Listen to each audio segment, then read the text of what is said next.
Bonjour à tous et toutes et bienvenue dans le 36e épisode de l'ESC Made in France. Je suis en compagnie d'Adil, Salut. mais également en compagnie de Gwen Bonjour à tous. et d'Alexandre. Bonjour. Quelle arrivée! C'est Arthur qui vous parle, ce podcast-ci. Et aujourd'hui, on va revenir sur 6 sujets qui ont eu lieu pendant la semaine. On a écarté tous les scandales qu'il y a eu, à part le scandale macédonien qui méritait peut-être d'en parler. On va tout de suite débuter par les chansons choisies en interne, les 3 dernières. On commence avec Malte. La chanson de Destiny a donc été choisie. Elle se nomme Je me casse. Adil, qu'en as-tu pensé? Eh ben, autant dire, je ne me casse pas après avoir entendu la chanson parce que la chanson est cool, là. Putain, qui aurait cru qu'elle allait faire une chanson? Moi, je m'attendais tellement à une version 2.0 de All of My Love. Et vu que c'était même pas les mêmes compositeurs, notamment César Sampson et la bande Symphonix, j'ai juste envie de dire que c'est grave mieux que l'an dernier. Et j'aime beaucoup. Bien, ouais. Gwen, qu'as-tu pensé de Je me casse? Bah, moi j'ai complètement adoré cette chanson, elle est complètement mieux que All of My Love. J'étais même un petit peu surpris, je m'attendais pas à ce qu'elle aille dans ce style-là. Pour moi, je ne suis pas étonné qu'elle soit vraiment favorite des bookmakers et je la vois vraiment dans un top 5 ou un top 10 à l'Eurovision en finale. Alexandre? Il y a quelque chose qui m'énerve à propos de cette chanson et en même temps, faut s'avouer que ça bouge, c'est efficace. Euh, c'est vrai qu'elle a aussi du charisme. Perso, même si c'est pas du tout mon souhait, hein, c'est pas du tout le genre de chanson que j'aime voir gagner juste pour ça. Mais enfin, je vois tout à fait cette chanson gagner en vrai. Ce qui me rassure pas, mais bon. Sinon, l'électro swing, on n'a pas souvent ça au concours. Enfin, surtout l'électro swing bien fait. Et Ouais. du coup, Rip, Still in Love with You et voilà, Electro Velvet. exactement. En vrai, Et c'était du bien, coup, Still in Love with You. Ouais. en vrai, c'était pas pourri, mais bon. Pour cette chanson-là, en tout cas, franchement, voilà, comme je le disais, je me répète, hein, c'est pas une chanson que j'aimerais voir gagner parce que pour moi, il y a beaucoup mieux. Et après, bon, faut voir en fait. Si jamais l'Europe a envie d'une bonne chanson bien joyeuse pour se libérer de tout ce qui s'est passé l'an dernier et encore cette année, ils pourront choisir ça. Après, il faut penser aussi si elle va pas recevoir un traitement à la Jon Lundvik comme en 2019. Ou qui pourrait souffrir du syndrome fan fail, là. Que les fans attendaient tellement que ça allait plus haut qu'en fait, ça ne l'est pas. Mais c'est vrai qu'en plus, tu dis ça, et effectivement, en 2019, je pense notamment, il y a beaucoup de favoris qui ont flopé une puissance au télévote, même qui ont fait pire que Roi, que la chanson de Bilal Hassani au télévote en 2019. C'était assez surprenant. Enfin, du coup, voilà, ça résume ma pensée. Pour ma part, à la première écoute, j'étais pas totalement convaincu. J'ai écouté, je trouvais que ça faisait un peu fouillis et que la voix de Destiny par rapport à ce qu'elle sait faire était vachement sous-exploitée. Puis, à force de l'écouter, elle m'est rentrée dans la tête. Puis, jusqu'au moment où je me dise, mais putain, mais quelle claque en fait. Je trouve qu'elle a réussi, donc pas autant que Vincent Bueno a pu le faire, à sortir de sa zone de confort et nous proposer un autre style de musique. Euh, mais en tout cas, c'est vraiment une petite joie de la voir dans les premiers. D'ailleurs, petite fun fact, actuellement, les 3 premières chansons pour gagner l'Eurovision par les bookmakers sont des titres en français, hein, respectivement Ouais. Je me casse, Ouais. j'allais dire Oui, c'est vrai. Répondez-moi Voilà, vous-même. et tout l'univers. Voilà, voilà et tout l'univers. En tout cas, j'espère qu'elle ira loin. J'espère pas forcément qu'elle gagne, c'est pas ma préférée, mais bon, je serais pas déçu. En tout cas, on aura la réponse en mai. On va passer à la chanson de l'Azerbaïdjan, la chanson d'Effendi, qui se nomme Matahari, en référence à la danseuse Matahari du XXe siècle, il me semble, ou 19e, je sais plus. Là, ça doit être 19 et 20e, mais bon, je crois que t'es pas loin. Voilà. Oui, ça me chie entre les deux. Elle continue ses ressources historiques. Adil, qu'as-tu pensé de Mata Hari? J'aime trop.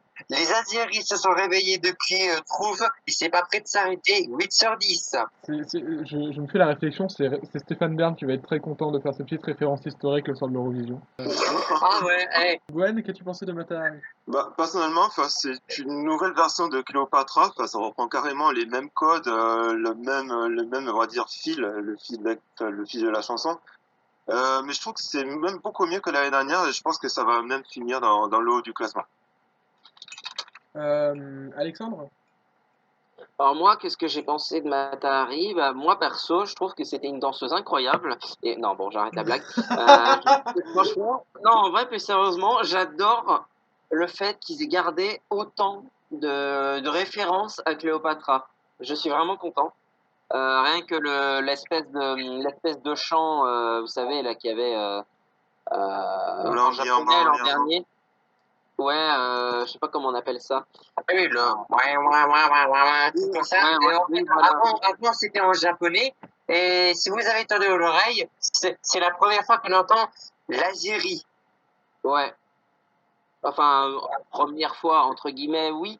Parce que. Ouais, mais le reste est en anglais.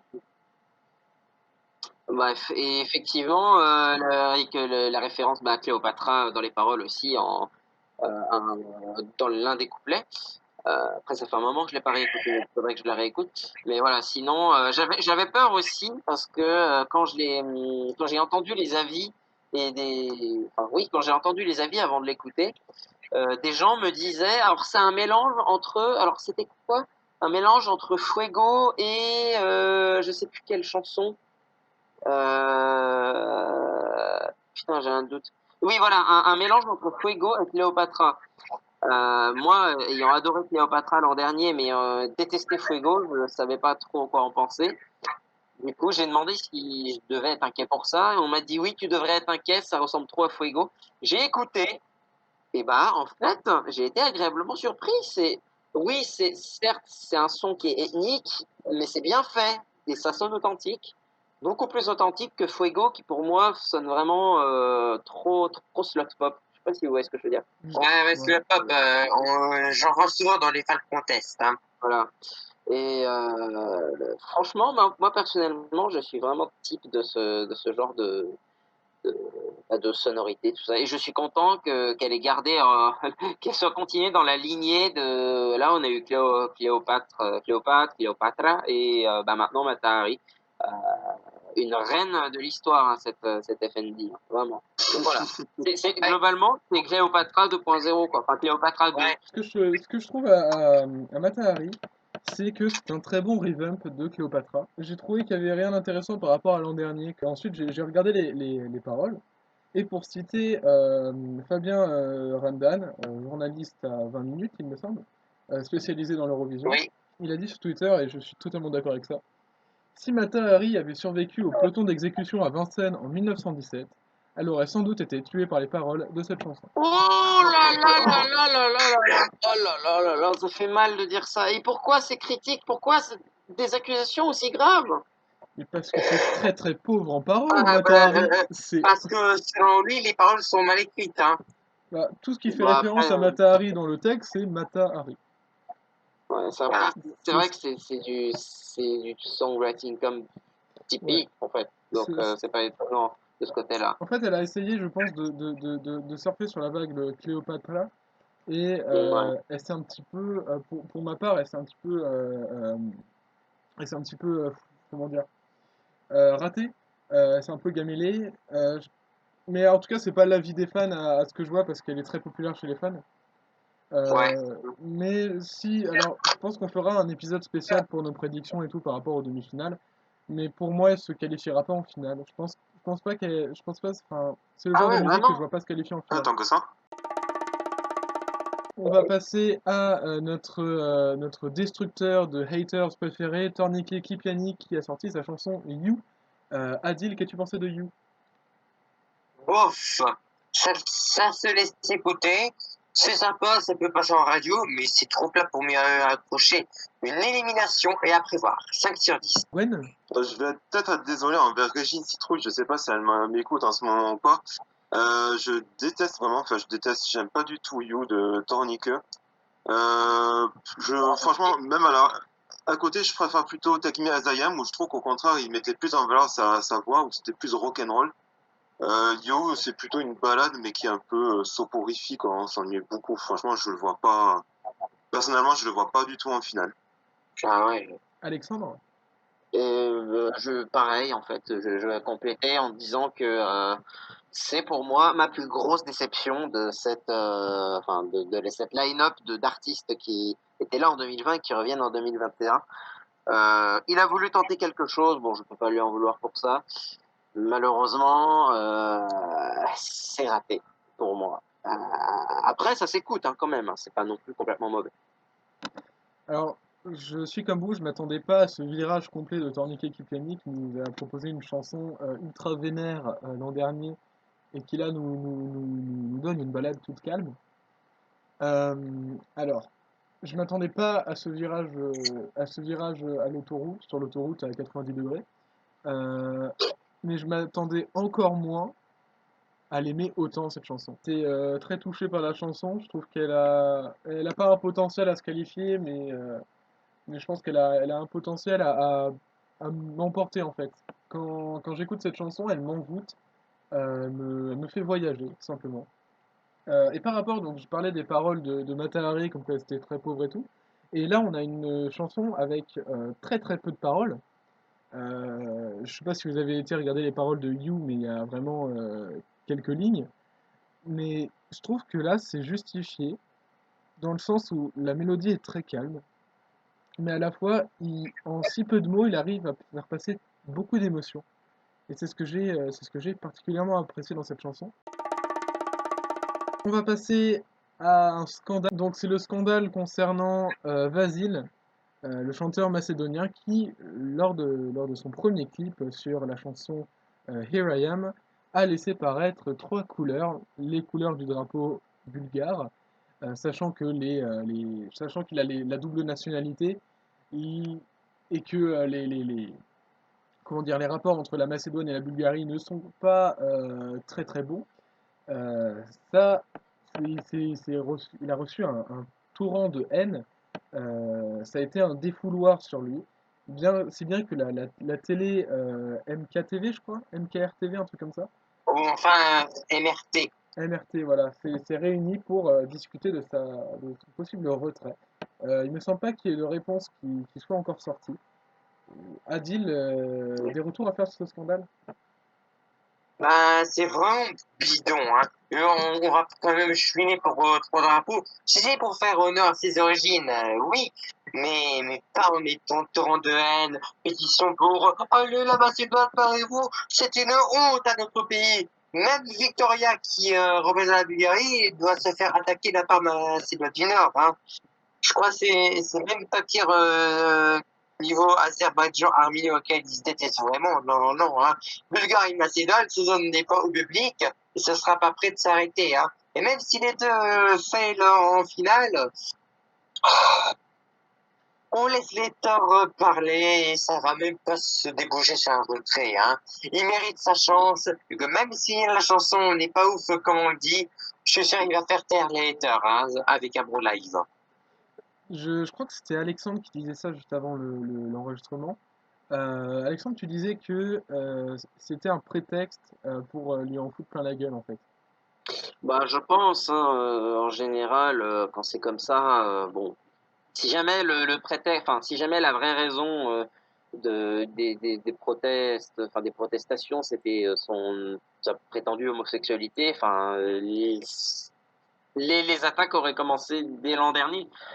Alors que bon, là, voilà, c'est pas, je pense pas que ce soit vraiment ça qui est critiqué. En l'occurrence, c'est plus le problème de la Bulgarie. Donc ça, c'est juste un prétexte. On va passer au prochain sujet et on va parler de Galazi et Z Mesta, les fameux, on les adore, qui Ah, auront jusqu'au enfin. 1er avril à annoncer l'UER pour envoyer une autre chanson. Bah, je trouve ça assez généreux quand même de la part de l'UR de leur laisser un petit peu de temps.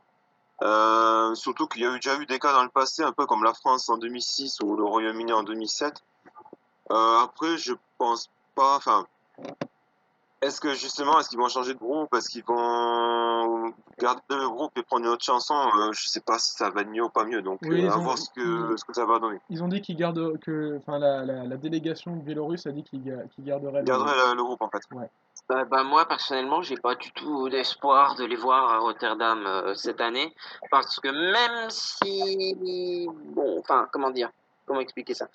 Dans la situation où on se trouve actuellement, si jamais, bon, déjà, même si une chanson de leur part est acceptée par l'ER et qu'ils arrivent à Rotterdam, déjà, ils vont se faire crucifier sur place, c'est sûr, par la presse, par les fans, par les journalistes, par tout le monde. Possiblement par les autres concurrents aussi secrètement, pas publiquement bien sûr, quoique, mais voilà. Et donc déjà ça. Et puis de toute manière, pour moi, je m'attends absolument pas à avoir une nouvelle chanson publiée sur le compte de l'Eurovision, parce que il est évident que ce groupe et de toute manière la télé biélorusse possède de sales intentions. Et, euh, et pour moi, je vois pas en fait comment ça pourrait bien se finir. Et d'ailleurs, si jamais, comment dire, si au final la chanson, attends, je vais recommencer. Et de toute manière, si au final on a quand même une chanson de leur part qui est acceptée par l'ER, donc si elle est publiée, c'est-à-dire que voilà, elle est considérée comme officielle et elle est dans la line-up pour participer et se qualifier en demi-finale, etc. Bref, cela voudrait dire que l'ER aura approuvé la chanson parce que cette fois-ci, j'imagine, ils vont pas être cons, ils vont quand même vérifier cette Oui, fois-ci oui. lors de la soumission de la chanson pour voir si elle est dans les règles. Et donc c'est sûrement ce qui va se passer. Du coup, en tout cas, ils vont soumettre une chanson. Mais enfin, selon moi, ce qui va se passer, c'est qu'elle sera refusée, tout simplement, et que le R annoncera le retrait de la Biélorussie, enfin l'exclusion de la Biélorussie, sans doute, s'il ne se retraite, s'il ne se retire pas avant, bien sûr, pour le concours cette année. Et, mais par contre, si jamais la chanson qu'ils envoient est acceptée et que les gens arrivent quand même à trouver des paroles, comment dire, à Des double paroles à double sens, le sous-texte. oui, voilà, ça va vraiment pour le coup amputer l'image du concours en fait, tout simplement. Ah bah Donc, on Ouais, connaît, voire même, ça va être pire sinon. on il faudra connaît le voir ce qui se passe. professionnalisme de l'ER. Évidemment, on surveillera ça de près pour vous, bien évidemment. Bien sûr, je pense pas qu'on a fini d'en parler en tout cas de Galazi. Ouais, Euh, ouais. j'ai même envie de titrer le cas Galazi, tu sais. C'est comme une Ouais. enquête choc. Ouais, de toute façon, on en reparlera, je pense, la semaine prochaine ou bientôt, en tout cas, soit pour annoncer leur retrait, soit pour annoncer qu'ils sont de retour. En tout cas, ça va être très drôle. Ouais, ce sera très très drôle. On passe à la dernière news de la semaine. Alors oui, donc c'était un programme très court pour le coup. Ousavik, la chanson du film Eurovision Song Contest The Story of Fire Saga, est nominée aux Oscars. Je vous l'avais dit lors de l'épisode 5 de l'ESC Made in France, où on avait parlé du film, que une des chansons allait être nominée aux Oscars pour moi. C'était forcément, enfin, pour moi comment dire, c'était une évidence. Et bah, l'évidence c'est avéré vrai. Oussavi, qui est une très très belle chanson, et donc nominée aux Oscars, à voir si elle remportera le prix. Je ne me souviens plus quand c'est la date des Oscars, mais voilà, donc on verra pour la suite, on vous tiendra informé des résultats, bien évidemment. On termine du coup ce podcast en vous disant merci de nous avoir suivis tout le long de ce podcast, merci de nous suivre encore aujourd'hui. N'hésitez pas à vous abonner. Oula, j'ai bugué là d'un coup. Euh, N'hésitez pas à vous abonner si ça n'est pas déjà fait. À activer la petite cloche pour avoir toutes les notifications à chaque fois qu'on sort un nouveau numéro. Merci Adi d'avoir été là. Merci beaucoup. Merci à toi Gwen. Merci beaucoup. Et bien évidemment, merci à toi Alexandre. Ben, merci toi aussi. Et donc nous, on se retrouve la semaine prochaine pour un prochain épisode. Bye bye. Bye bye. Allez, Bye bye. à ciao, bonsoir.